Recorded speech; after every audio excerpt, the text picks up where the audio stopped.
Richard Franzi is the author of 2 popular business books for CEOs. His first book, Critical... Eureka! You found us!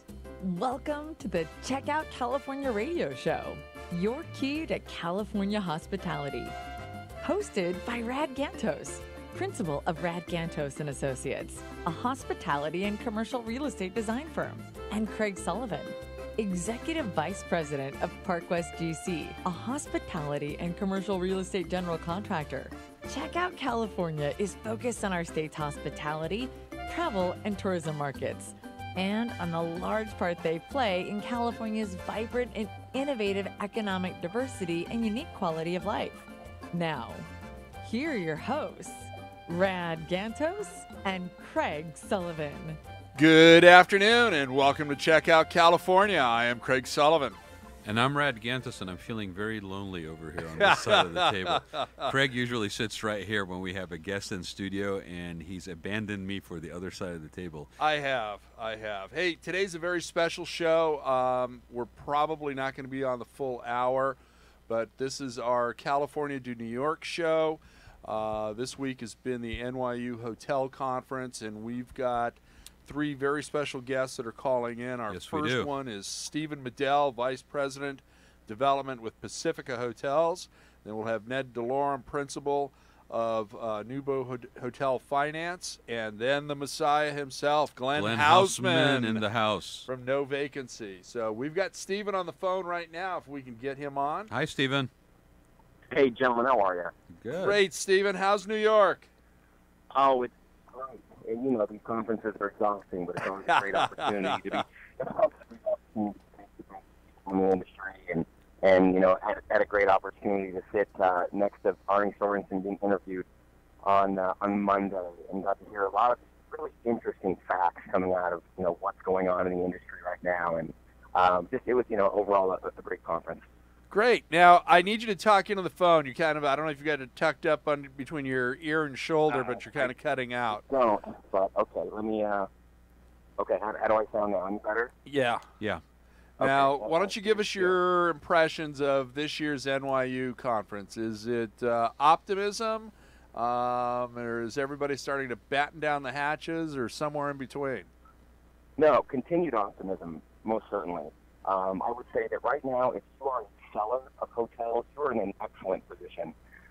There was probably 10-to-1 buyers to sellers right now. Wow. Which tells you that there's that much money still on the sidelines, everything from independent hotels to branded. As well as, which is interesting, because as I'm saying that, there was also, and I would bet Ned's going to talk about it because he and I talked about it, before I knew, and he knew that we were going to be on each other on the show today. Yeah, we try not to let people know these things. Yeah, we try and keep everybody in the dark. It's that fear factor. Is just how much new construction financing there is right now available to developers, and that's not only as independent, but as branded, and most certainly soft brands, which we heard a lot of during the last 2 days of the conference and at the various events. So that's encouraging. It's encouraging for a lot of reasons. One, I think it tells you that just how much money there is still on the sidelines, and what we continue to hear was just how many BOVs are being done. And so the frustrating part as a buyer right now is that there aren't enough properties to look at. But what we're hearing is that there are so many BOVs that are being generated right now. In the next 1 to 2 months, I think there's going to be that demand for product to be purchased is going to be fulfilled, and so that'll be exciting over these next coming months. That's great. That is very good news. You know, it's funny. You know, I was looking at Alan Ray's newsletter, and you know, you're talking about new construction. We've got a boatload of it going on here in California, as you well know. You've got a project in downtown LA that I want you to touch on. That's right. That you're in the middle of, and I saw your pictures from your rooftop pool that looks really nice. But yeah, you know, thank you. You look at what's going on in California alone. You get the Hotel Sierra coming to San Luis Obispo. That's a 65-key full-service hotel. Milpitas okayed an Element. It's going to be 194 keys and a 155-room loft. Marina Del Rey Courtyard Residence Inn has started, so you got a dual brand property there. 159 key Courtyard, 129 key Residence Inn. Sunnyvale's got an AC opening up soon, and that's another 182 keys. Then you've got the expansion at the LA JW Marriott. So you've got AEG's proposed a $700 million addition to the JW Marriott at LA Live, 40-story tower, 850 guest rooms, and you know, so it's a good time to be in our business. I would certainly say so. I mean, when you hear about that much new product, now of course, you know, the question is, will there continue to be that kind of demand for all this new supply? Being out here in New York City, it seems like every new construction project, every hole in the ground, the permit on the construction wall is for a hotel. Right. So it's really no different. I think when you see the type of construction that's happening bi-coastal right now, it tells you that visitor confidence is still there. Certainly developer confidence is there. And although it was touched on the conference that visitor demand is down for our country, I think what you're continuing to see is that developers still have that confidence, and developers are still going to be able to provide quality lodging accommodations in these top-tier cities. Absolutely. From coast to coast. Well, Stephen, also, as long as that continues. Go ahead. And I think as long as that continues to happen, that's only going to encourage visitor confidence coming to this country. You know, to help get it back on top of where it once was. Well, and to be honest, I mean, I think a lot of that confidence is predicated on our political cycles, and so, you know, you could argue that it's a smart situation to be in right now, where you're basically cultivating and developing that product and putting it and bringing it online, because the political cycles, you know, ebb and flow and change.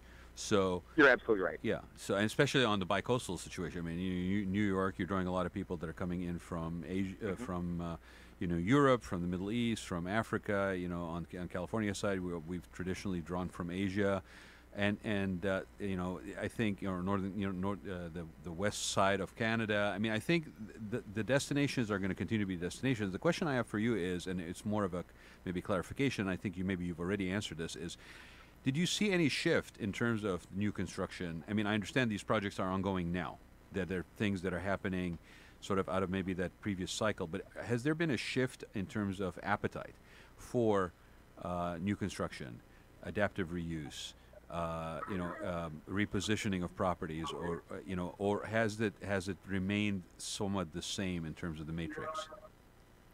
You know, from our perspective, it's somewhat the same. What I will say is that the number of select serve hotels that we're seeing be developed is staggering. Yeah, it's dramatically high. Full service counterpart. To its full service counterpart. I mean, it's almost night and day. Yeah. And there's a lot of reasons for that.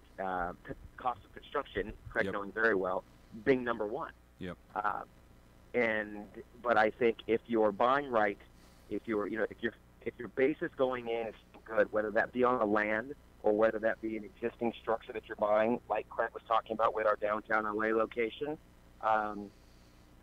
I think developers will still find out and seek out those great opportunities and do the right thing by that asset. Mm-hmm. Absolutely. Hey, Stephen, our time with you is going to be very limited, and I'd like to close with getting an update on your downtown LA project before we bring Ned on. Yeah, appreciate that. So our downtown LA project, very exciting. We'll make it quick. We bought an existing hotel. We are converting it to the Wayfair downtown LA, which is very exciting. That will be our second Wayfair, our first being in Santa Barbara. Our Wayfair hotel is a boutique hotel with the soul of a hostel, as we like to call it, where we really create these amazing communal experiences where guests have the opportunity to engage with one another. Guests kind of play and take on the role of host, and we really create an environment where guests can be traveling alone but never feel lonely, and even if you're traveling amongst friends, we really create this space and a place where people are just having a lot of fun and having a sense of adventure. Well, we've had some fun there in years past when you've had a couple of parties during the Alice conference. So we teased everybody, you know, twice. The next event will certainly be after the opening, and we're looking forward to that one as well. So are we. Coming. Brad and I are both looking forward to that. I know it. It'll be coming around, early second quarter of 2019. So, Stephen, most just likely. for those who also don't know, I mean, you're saying the Wayfair, the first one in Santa Barbara. It's a totally different market That's right. than LA. What made you basically look at LA as a market? Is it just because it's one of those situations where if you're in this industry, you need to have a presence in LA at this point, or what? So what we believe is that with Wayfair, what we're seeing with that, the first was in Santa Barbara because that was our backyard. At that time, we were based out of Santa Barbara, and an opportunity came up in our backyard, and we took advantage of the opportunity. What we created was Wayfair, but we believe that Wayfair has legs well beyond. Listen, Santa Barbara can't take anything away from that. Santa Barbara is a fantastic leisure market with also a good group demand and some good corporate there.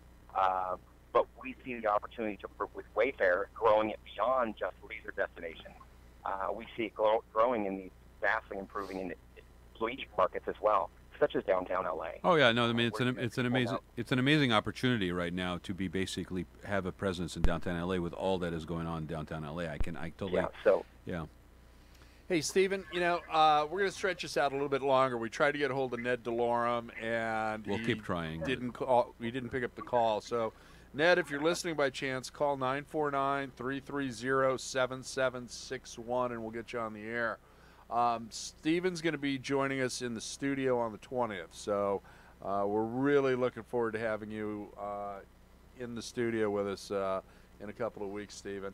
Yeah, that sounds great. I look forward to talking more about Wayfair. We can talk more about Kinney and just other exciting things going on in the industry right now, which is always a lot of fun from our perspective. How's the experience been working on that project in Los Angeles, in terms of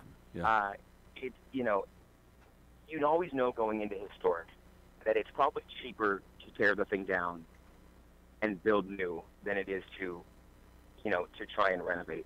Yeah. But you're never going to get that story. You're never going to get the experience that you get out of a historic. That authentic patina, right? Yeah.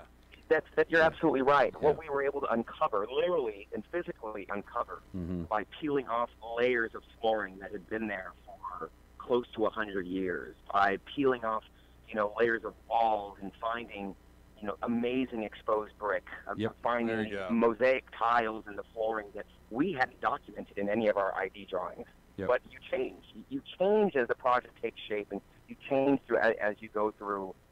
And then of course it's just where we are in the cycle in terms of construction.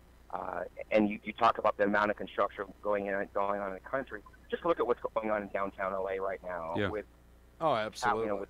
With cranes it seems like at every corner. Yep. And the amount of hotels that are going in there. It's exciting. We like the position that we're in. We like where we're located geographically in downtown LA.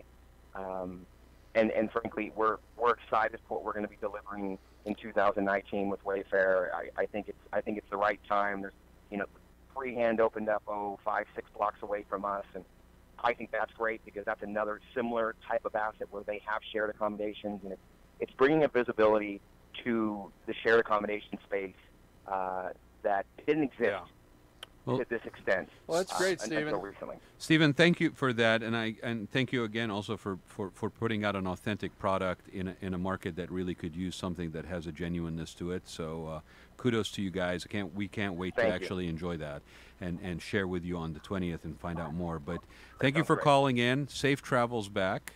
Do you have a backpack full of money? Did you get all the Wall Street guys give you lots of cash? Can you disclose that? It's heavy. Okay, good. Good. Safe travels, cuz. I'll see you when you get back into town. Guys, thanks so much. Thank you. Have a great one. We have got our friend, is it time? The Messiah. The man who walks on water? Yes, Mr. Glenn Hausman on the phone. How you all doing? We're doing great. How are you, brother? How you all doing? Are you in New York still, or I can't keep track of you? Or are you down south now? In southern part of New York. Oh, okay. All right, you all. I'll take that. I'll accept that from you. Well, thank you. Well, Long Island it's a great place to be, and it's excellent because it's an island. That's really, where I learned my water walking skills from being Bless you. In the introduction. Oh, gosh. It's always good to talk to you. How was the show? I assume you're talking about the NYU hospitality. Well, either that or the Walking on Water, but unless you Yeah, sold one of the tickets two, to that or one, both, yes, yeah. the NYU. Well, the NYU Hospitality Investment Conference, and I say this full name to give them a plug. I should say NYU International Hospitality. Whoa. I know. They branched out. They're global now. No Why one's didn't that make it on their logo? I know. I don't know. Too much. They need a second logo in order to fit the whole name. There you is what go. I think. All right, so I got to tell you, it was unbridled enthusiasm. People were excited, and a lot of deals looked like they were getting done, or at least a lot of high stakes conversations seemed to be happening. And parties were great, plenty of sushi around. Everyone was happy. But then again, if you're not happy at this stage in the hotel cycle, what are you doing? Well, and for somebody There you go. that's the poster child for unbridled enthusiasm, to say that the show had unbridled enthusiasm, I can only imagine the energy level at that show. Well, yeah, you know, it's from the journalism hat that I wear occasionally. There was no really good sexy news out there. You know, Oh. It's like, oh, things are still amazing. It was So, it was old hat. Is that what you're telling me? Yeah, pretty much, but it's great. I think you can't argue with something like that. So, you know, I got to speak to a lot of great people. All the people on the management company side, they seem to be doing great. They all seem to be bringing on new hotels.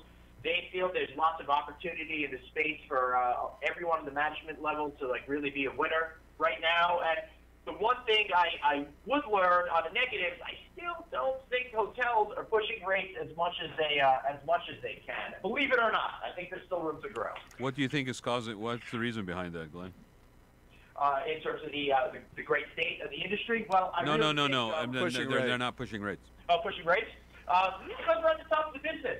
If you're not making your money now, then when are you going to make it? I still don't think anyone's going to make a decision on where to stay for a buck or two. If you're getting great service, Right. those TripAdvisor scores are high, and people seem to respond to you positively on social media, why not? You know, do it. There you go. Do you think the industry has still has a sort of somebody pinch me, it's too good to be true kind of hesitation to doing that? Because I agree with you. Yeah, I just think that they're not actively doing it as much as they possibly can. Fortunately, you've got great new revenue management tools out there that can really assist you in making sure that you're making the right decision. So I think a lot of the problem is not that they don't want to do it, it's just that they don't know how to do it or to apply it at the right times. So what with your journalism hat on, because we just had Stephen on, and I'm more interested from your perspective because you have a different vantage point. And an overexposed eye, if you will. But what takes do you have from this, other than everything is great and everything is rosy? Did anything grab you as? No. No? You were too busy eating sushi and walking on water? There you go. Yeah, no, it's because it was really just kind of a replay of what we've been seeing for the last year or two. Okay. I don't mean to, I can talk about every single aspect of our business if you'd like to in more detail, but there was nothing new. There was nothing surprising. It was a lot more of just advancing in the same direction that we've been going for several years now, and that's why it was just people being super duper happy. So no new trends, just consistency with what's out there? Well, I really think at this point you've got to really take a look at that extended stay hotel market trend. On my No Vacancy show, I talk about it a lot, and a lot of that has to do with the fact that such a huge percentage of hotels are starting to move in that direction, which is matching the way that customers are starting to behave more and more. I believe Bruce Ford at Lodging Econometrics in their latest study showed that 27% of the all over construction pipeline in the hotel business are extended stay hotels. More than a quarter of them. What a big deal that is. You know, you're right. It is. It's a huge deal right now. And I had Brian Rogers from Extended Stay America in the office the other day, and we're talking with a client who's got some dirt here in California about building one of those. And I got to tell you, I was really impressed with the marketing materials and everything that I'd reviewed prior to the meeting, and sitting down and listening to Brian and the new direction that ESA is going in with bringing in a franchisees, and how they're selling off some of their assets. They're a public REIT, so they can do about 7 transactions a year. So it's always a portfolio. Usually 20 hotels do a portfolio. I'm liking what I'm hearing from them on the franchise side, how they'd like to have about a 70-30 split, 70% corporate owned, 30% franchise owned. They're taking every decision, under consideration, knowing that, okay, if we decide we don't like 38-inch televisions anymore, we want 42, that, they've got to upgrade 70% of the hotels. Yeah. And, they've so, I think it's an exciting time with ESA. Well, let me tell you, Craig, speaking of ESA, it's almost like you were reading my mind, because I happen to do a great podcast with Jonathan Halkier, the CEO of Extended Stay America, while I was at the NYU Conference. We Nice. talked about all of those particular issues. So that interview will be coming out in a couple of weeks, but what I can tell you is that it's really great to see how that company is moving in that formula. And one thing that I equated it to, so people can get an understanding of what's happening here, and Mr. Halkier agrees, it's very similar to what La Quinta did when they shifted from an all-ownership model to a franchise model. Yeah. So take a look at that story, and you'll see a new one that's developing here at ESA. There you go. And if you are not listening to No Vacancy, why not? You should be. That is the industry's #1 podcast. The standard by which we all revel Yes. and aspire. And not only can you get No Vacancy on the No Vacancy News website, you can get it at Apple, and you can also find it now under the media tab at the California Lodging Investment Conference website as well. So you've got multiple sources. And what where is you can that pick it website? up. CLIconference.com. Okay. So, but I have that page as my home page, because that one day of year is that significant to me, Craig Sullivan. Oh, he is in top form today. Yes, he is. He really didn't have to travel. I've got a little bounce today, because just before we did this show, I got my positive energy up from recording the first ever hotel technology podcast, the 10-episode limited series that we're going to be releasing starting. Oh, do tell. 2 weeks. Really?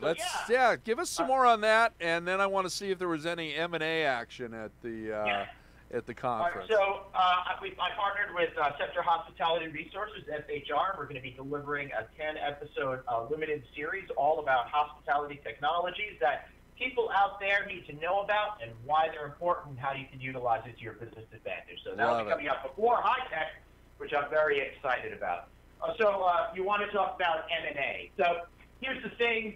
Nobody is really speaking about what's going to happen. I think a lot of that has to do with they don't want to spoil the deals that they're working on. Right. But I can tell you, in such a I love this word, frothy environment, there's got to be more deals coming. There's got to be more consolidation coming. I think companies like Interstate are going to continue to buy more smaller management companies. I think now that the big hotel companies have started to combine, I think you're going to start to see that in the management company level as well. I think you're right about that. I think there's the mid-tier or mid-sized management companies. I think they're going to swallow up some of the smaller ones and get more of a foothold, whether it be in the boutique lifestyle sector or into more select service. But I see that coming. I really do. And, good for Interstate. I mean, you look at what they've done in the past few years, and, their boutique lifestyle group that opened up last year as well. Matter of fact, we need to get Mark LeBlanc on. Yeah. I keep talking to him about it, but we haven't had him on as of yet.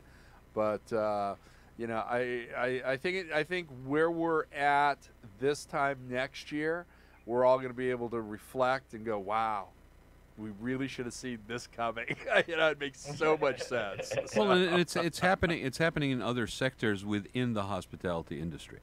So it's not just on the sort of the ownership or the management side relevant to overarching hospitality. There's certain areas of focus that are experiencing and have been experiencing the same thing. In terms of specializations, whether it's the food and beverage side of it or the spa side of it or, entertainment side of it, I'm seeing that happen across the board. And it's kind of a very interesting trend. It's kind of been happening under the surface, and now it's becoming more and more loud. Absolutely. Yeah. Hey, Glenn, we're going to let you run and enjoy your family. I will be talking to you soon. Thank you very much for the update on the NYU International Hotel Conference. And fix the logo. Yeah, I can't wait to see you, my friend. Thanks all to you guys for all your love and support. I love being on the show. Congratulations on all the good stuff that you're doing. I know that you're getting more and more listeners every week. Keep up the good work, and I'll speak to you guys soon. Have a good one. Thank you, Thanks, buddy. Ben. Take care. Bye-bye. Bye-bye. As I had mentioned earlier today, this was going to be a shorter show. We had the distinct pleasure of having Vincent Dew in here Thursday of last week, and that may have been our highest watched version of Check Out California. And people have been asking me, like, why do you guys do that? And I said, the primary ratings. Ratings, yes. We're shameless. Thank you, Vincent. We all are now basically richer in some form or the other because of that appearance. But no, this show from day one was about California. Yeah. And this show was from day one about how California, within the hospitality industry specifically, is very much an innovator. It's a trendsetter. It's a risk taker. We do things out here because we're the fruits and nuts, and you know what? We're okay with that. Yeah, I'm comfortable in my skin with that. And the industry has a different flair. And so this was a gentleman that's coming at it from the entertainment side. And it is hospitality. It's still hospitality. Right. Absolutely. And he's working on a concept that is a restaurant, a food and beverage, but it's also an entertainment venue. It's a music lovers. It has a nostalgic connection to an authenticity of a lifestyle that he experienced when he was younger, and he's younger than the two of us. And may I just say that we really feel very good that we were holding. I could be his father. Vincent, I could be your father. Okay. I live to do that on the air, right? Yeah. Okay. But we really felt that we had him an opportunity to basically sit down with him, and we weren't able to do it this week. And we actually called, and thank you, Paul, for making it available for us to actually have a special occurrence of the Check Out California show last Thursday. Sat down with the guy. It's amazing. I think you could see the heart in it, his soul and drive, the connectivity Very between where he's come from and where he's going with this. And anybody who's in hospitality should be looking outside the box. We say, I know we use the term of looking outside the box almost like a cliche at this point.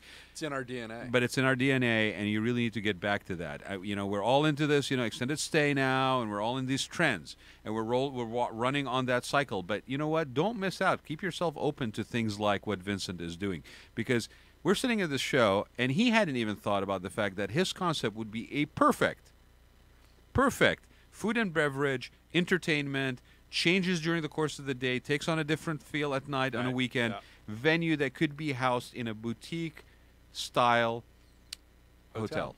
In a destination location that is hungry for entertainment, hungry for culture. That's right. And this is a guy that has been doing this for about 10 years now. About 10 years. And in the entertainment side, successfully in 3 markets: Scottsdale, Las Vegas, and Orange County. I mean, he was the force behind a bar scene here in Orange County for the past. He actually started going to existing food and beverage, and introducing EDM and hip hop into those venues, but and again also other types of music. I mean, his Audio Bar OC, which you guys need to go check out, Audio Bar OC on Facebook, and there's a video there, and you'll get it directly from him. You also the episode is going to be airing here now. We're gonna replay it, but it's also available on OC Talk Radio's YouTube channel, and it is also available. You're going to be able to listen to it live. So we won't be able to answer any questions, but if you have any questions for Vincent or us relevant to this after you hear it, Paul. He'll be glad to answer the phone. Yeah, and if he doesn't answer the phone, then you can send me an email. But, Vincent is very approachable. They're crowdfunding right now. You need to be aware of this, because this is the future trend of how we're going to discover these nuggets that are going to infuse seamlessly into the hospitality's new generation of hospitality projects. Absolutely. And with that, thank you all. It's been a great show. We will be back on the 20th with Mr. Stephen Medell from Pacifica Hotels. I want to thank our sponsors today, Park West General Contractors. Hello to Nancy. Hey, Ed, Chris, thank you very much. And our other sponsor is Rad Gantos and Associates. Thank you very, very much. We'll see you on the 20th. Aloha. Aloha. Thank you for being our guest today on Check Out California. We look forward to having you as a guest with us again in 2 weeks. Until then, you can always reach us through our Checkout California Facebook page or by emailing us at checkoutcalifornia@gmail.com. We love hearing from you. So do let us know what you think of the show and what areas of interest you'd like to see us cover in the future. Your feedback is very important to us as we continue to bring you the best hospitality our Golden State has to offer. Until next time, may all your days be filled with sunsets and palm trees. Now, go experience and check out California.